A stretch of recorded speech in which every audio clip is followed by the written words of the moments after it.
पुढे पाहूयात महाराष्ट्रात मुलं मुली बेपत्ता होण्याचं प्रमाण वाढलं। एकट्या मुंबईतूनच मागील 36 दिवसात किती लक्षात घ्या किती 83 मुलं बेपत्ता झाल्याची माहिती समोर येते।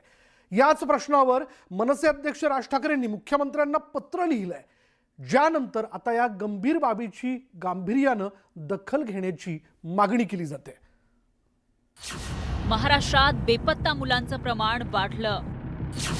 राज ठाकरेंनी सीएमना पत्र पाठवलं।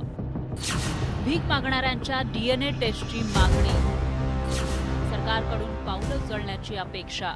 या संदर्भात आता त्यांनी नेमकं काय पत्र लिहिलं आहे जे वाचलेलं नसल्यामुळे मी त्याच्यावर उत्तर देऊ शकणार नाही, पण नक्की जर काही त्यांच्या शंका असतील तर त्याला उत्तर द्या। गेल्या काही दिवसांपासून राज्यभरात लहान मुलं आणि मुली पळवण्याच्या अनेक घटना वारंवार समोर येत आहेत। यापैकी अनेक मुलांचा पत्ताही लागत नाही।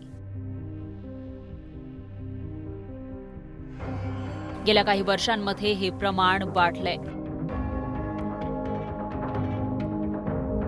पण राज्य सरकार किंवा पोलीस या प्रकाराविरोधात ठोकपणे पावलं उचलताना दिसत नाहीत। या मुद्द्यावर मनसे प्रमुख राज ठाकरेंनी मुख्यमंत्री फडणवीसांना पत्र लिहिलं, ज्यात त्यांनी या प्रकाराबद्दल चिंता आणि संताप व्यक्त केला।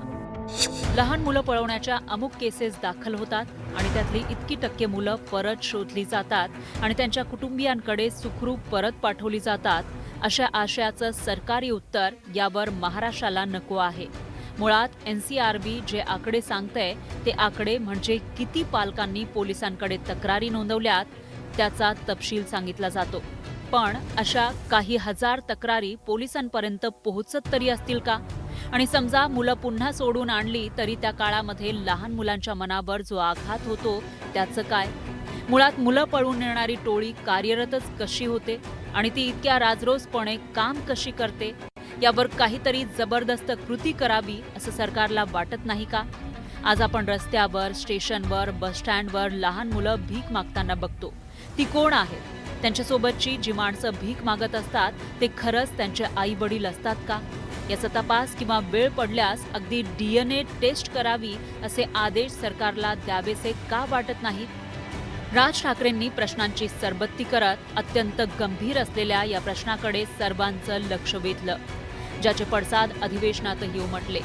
विरोधकांनी मुलं गायब होण्याच्या या प्रकारावरून सवाल उपस्थित केले की 15 वर्षाच्या, 16 वर्षाच्या, 18 वर्षाच्या, 20 वर्षाच्या, 22 वर्षाच्या मुली मोठ्या प्रमाणावर बेपत्ता होतात आणि त्याचा शोध लागत नाही। आता मुख्यमंत्री याला उत्तर देतील, त्या रागाच्या भरात जात असतात, नंतर पुन्हा परत येत असतात। हे नेहमीचं उत्तर आहे मुख्यमंत्र्यांचं, हे नेहमीचं उत्तर आहे। बेपत्ता समजा 10 झाल्या तर त्यातल्या 5 वापस आलेल्या आहे, पण 5 कुठे गेल्या? पण 5 कुठे गेल्या हा प्रश्न आहे ना। याला उत्तर राज्य सरकारने आत्तापर्यंत दिलेलं नाही। याच्याविषयी मला असं वाटतं एक कडवट भूमिका कायद्यातूनच घेण्याची आवश्यकता आहे। डीएनए टेस्ट करायलाच पाहिजेत। आणि गृह खातं काय झोपलं आहे का? काय करतंय गृह खातं? गृह खात्याची जबाबदारी नाही, हे राकेट शोधून काढण्याची त्यांच्याकडे स्वतंत्र यंत्रणा आहे। अशा प्रकारांच्यावर लक्ष केंद्रित करायसाठी राज्याने स्वतंत्र यंत्रणा राबवली पाहिजेत। इतक्या मोठ्या प्रमाणात माझ्या महाराष्ट्रामध्ये, मुंबईमध्ये मुली गायब होत असतील आणि 2-4 भेटले की पुन्हा सांगतात पेपरला बातमी देऊन आम्ही शोधून काढलं। आत्ताही मी काल परवा चिमूरमध्ये एका अल्पवयीन मुलगी गायब आहे। मी अजूनही ती शोध लागल्या जात नाही महिनाभरापासून। विरोधकांच्या या प्रश्नावर सरकारनंही उत्तर दिलं।